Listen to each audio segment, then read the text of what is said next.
ये तराना क्रांतिकारियों के लिए नारे की तरह होता था, उनकी ज़बान पे होता था। हमारा राष्ट्रगान जनगण मन अधिनायक जय हे भारत भाग्य विधाता जॉर्ज पंचम 1911 में भारत में आया। टैगोर ने उसके सम्मान में ये गीत लिखा था। नॉर्थ ईस्ट के लोगों की उनके रंग, उनकी बनावट बिल्कुल भिन्न है कश्मीर वालों से। बात के एक नए एपिसोड में आपका स्वागत है। एक बहुत प्यारी सी नज़्म है जिसे लिखा था शायर मोहम्मद इकबाल ने। वो नज़्म थी, लब पे आती है दुआ बन के तमन्ना मेरी, ज़िंदगी हो शम्मा की सूरत हो खुदाया मेरी। कितनी प्यारी नज़्म है ये। इसको हम लोगों ने बहुत बार सुना होगा। एक फ़िल्म आई थी साया, जिसमें बहुत ही प्यारी धुन के साथ ये नज़्म है और मैं बार बार इसको अक्सर सुनता रहता हूँ। मेरे ज़्यादातर दोस्त जो हिंदू हैं वो सुनते हैं और इसकी तारीफ़ करते हैं। आज उसी नज़्म पर बवाल हुआ है। बहुत ही शर्मनाक बात है इस पे बात करते हुए भी कि उत्तर प्रदेश के बरेली के ज़िले के एक प्राथमिक विद्यालय में एक शिक्षा मित्र और उस विद्यालय के प्रधानाचार्य को सिर्फ इसलिए सस्पेंड कर दिया गया कि वो अपने स्कूल के बच्चों को ये नज़्म प्रार्थना में गवा रहे थे। और ये गौरतलब है कि वो जो शिक्षा मित्र थे और जो प्रधानाध्यापक हैं वो लोग किसी एक ख़ास समुदाय से ताल्लुक़ रखते हैं जिसकी ज़बान इस नज़्म की ज़बान मानी जाती है, जिसे हम उर्दू के नाम से जानते हैं। और वो ज़बान जो इसी हिंदुस्तान की मिट्टी में पली बड़ी, पैदा हुई, जवान हुई और आज अपनी पहचान की लड़ाई लड़ रही है।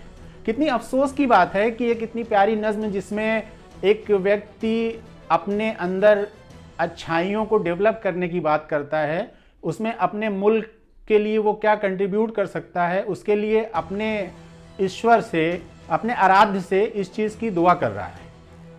अब उस नज़्म में आखिर में एक शब्द आ जाता है जो अल्लाह है। अल्लाह जो सिंबलाइज है वो मुसलमानों के लिए है कि मुसलमान अपने जब रब से कोई दुआ करता है वो तो अल्लाह का नाम लेता है। लेकिन आप जब नज़्म की थीम पढ़ेंगे, मैं आपको स्क्रीन पर दिखा दे रहा हूँ ये नज़्म, जब आप नज़्म को पढ़ेंगे तो वो अल्लाह सिर्फ एक सिंबॉलिक है। वो अल्लाह भगवान भी हो सकता है, गॉड भी हो सकता है, ईश्वर भी हो सकता है। वो किसी धर्म से रिलेटेड है ही नहीं। उस नज़्म में इंसान प्रार्थना जो सुबह सुबह करता है कि अच्छाइयों के बारे में, अपने अंदर अच्छी चीज़ों के डेवलप करने के लिए, ख़ास करके बच्चों के लिए, तो वो नज़्म में है। आज के माहौल में जहाँ छोटी छोटी चीज़ों के लिए बवाल हो जाता है, कपड़े का रंग, नाम, जात, धर्म को लेकर के, वैसा ही हुआ बरेली में जब हिंदूवादी संगठनों ने इसकी शिकायत की। और सबसे हास्यास्पद बात यह है कि उन दो टीचरों के ऊपर मुकदमा भी कर दिया गया कि उनकी हिम्मत कैसे हुई कि इस नज़्म को स्कूल में बच्चों को पढ़ाने के लिए। ये वही कवि हैं जिन्होंने सारे जहां से अच्छा हिंदुस्तान हमारा लिखा था। और कभी ये तराना क्रांतिकारियों के लिए नारे की तरह होता था, उनकी ज़बान पे होता था। आज भी ये नगमा 15 अगस्त 26 जनवरी को बहुत सारे स्कूलों में गाया जाता है, लेकिन धीरे धीरे ये परंपरा भी ख़त्म हो रही है। हमारा राष्ट्रगान जनगण मन अधिनायक जय हे भारत भाग्य विधाता, जिसे लिखा था कवि रविंद्रनाथ टैगोर ने, जो बंगाल से हैं, और उनको ये सम्मान प्राप्त है कि वो भारत के एकमात्र कवि हैं, पहले कवि हैं जिनको नोबेल पुरस्कार मिला था।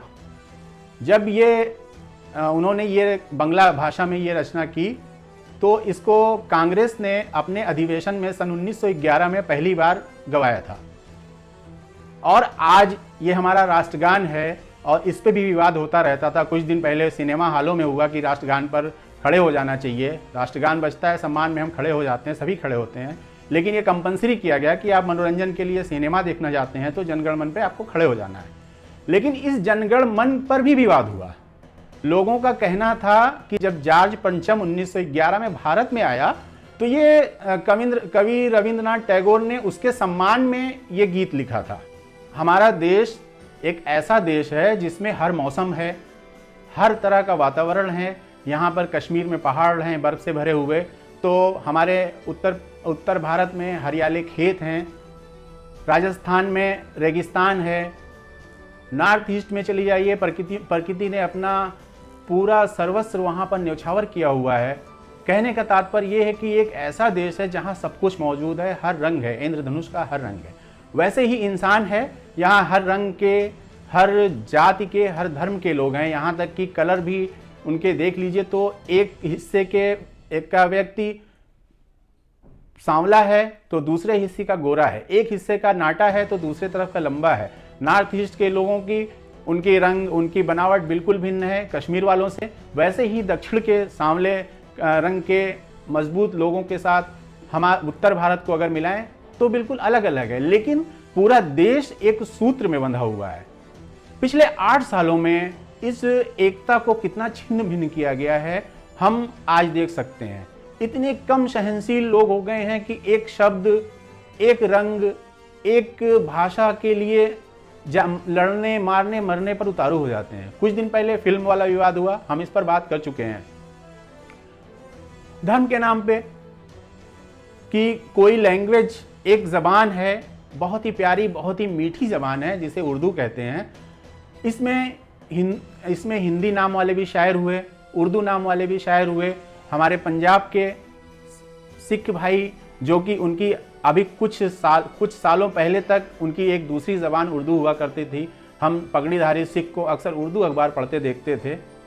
एक ऐसी मिठास ली हुई ज़बान जिसका कोई सानी नहीं है। आज भी हिंदी फिल्में बनती हैं तो उसमें 50% शब्द उर्दू के होते हैं, जिसे हम हिंदुस्तानी फिल्म कह सकते हैं। हिंदी और उर्दू में कोई फ़र्क ही नहीं है, फ़र्क सिर्फ लिपि का है। उर्दू फारसी लिपि में लिखी जाती है, हिंदी देवनागरी लिपि में लिखी जाती है। बोलने वाला अगर उर्दू बोल रहा है तो हिंदी वाला समझ लेता है, हिंदी वाला हिंदी बोल रहा है तो उर्दू वाला समझ लेता है। थोड़े बहुत शब्द हैं, उर्दू में फारसी के शब्द मिलते हैं, हिंदी में संस्कृत के शब्द मिलते हैं। लेकिन आज इतना डिवाइड कर दिया गया है कि उर्दू का नाम लेते ही कोई बच्चा अगर सब्जेक्ट उर्दू लेता है तो वो तुरंत ये हो जाता है कि ये मुसलमानों की भाषा है। उर्दू या रेख्ता का जो विकास हुआ, उसके जो पहले कवि माने जाते हैं अमीर खुसरो, उन्होंने यहाँ की आम जबान की बोली में शायरी की और वो इतनी फेमस हुई, उच्च वर्ग के लोगों के बीच में उसको स्थापित किया एक साहित्यिक भाषा के रूप में, और खूब डेवलप हुई। इतनी मीठी ज़बान कि बोलने वाला अगर आपको गाली भी दे रहा हो तो आपको अच्छा लगता है, आपको कड़वापन महसूस नहीं होता, आपको लाठी जैसा सर पे पड़ती उस ज़बान से महसूस नहीं होती। लेकिन उसी ज़बान की एक नज़्म, इतनी प्यारी नज़्म जिसे बहुत सालों तक कॉन्वेंट स्कूलों में तो कंपलसरी था, जो मदरसे हैं इन जो उर्दू भाषी पढ़ाने वाले वहाँ पे भी पढ़ाई जाती है। हम जिस स्कूल में पढ़े वहाँ KG 1 से लेकर के 12वीं तक हम ये प्रार्थना पढ़ते रहे, वह शक्ति हमें दो दया निधे, कर्तव्य मार्ग पर डट जाएं, पर सेवा पर उपकार में निज जीवन सफल बनाएं। हम लोग पढ़ते थे, हाथ जोड़ के सुबह मैदान में खड़े हो जाते थे और ये प्रार्थना पढ़ाई जाती, लेकिन कभी कोई बवाल नहीं हुआ। वहीं पर यह भी था, ये तराना भी हम लोगों ने पढ़ा हुआ है। लेकिन कितना विषाक्त माहौल हो गया है कि आज शब्दों के लिए लड़ रहे हैं, रंगों के लिए लड़ रहे हैं, ज़बान के लिए लड़ रहे हैं, कल के लिए खाने के लिए भी लड़ेंगे। आप गूगल कीजिए, बिरयानी जोमेटो स्विगी पे सबसे ज़्यादा ऑर्डर किया जाने वाला खाना है, जो कि मुसलमानों के दस्तरखान से निकला हुआ है। कभी ये सिर्फ मुसलमानों के घरों में हुआ करता था।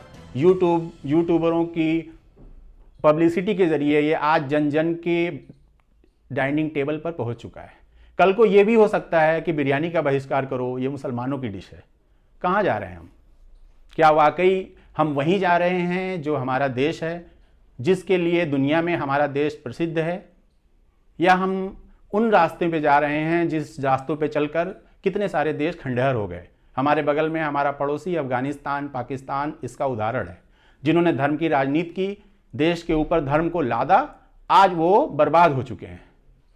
हमें क्या चाहिए? हम अपने स्वर्णिम अतीत पर गर्व करते हैं, तो हमारा अतीत ये नहीं है जो आज हो रहा है। हमारा अतीत वही है जब हम एक तरफ लब पे आती है धुआं बन के तमन्ना गाते हैं, दूसरी तरफ वह शक्ति हमें दो दयानिधे भी गाते हैं, और सर ऊंचा करके जनगण मन अधिनायक भी गाते हैं। उसके साथ ही सारे जहां से अच्छा हिंदुस्तान हमारा भी उतने ही गर्व से गाते हैं। जब ये गान हम गाते हैं ना, ये सारे जहां से अच्छा हिंदुस्तान हमारा, तो हमारी छाती वाकई फूल कर 56 इंच हो जाती है।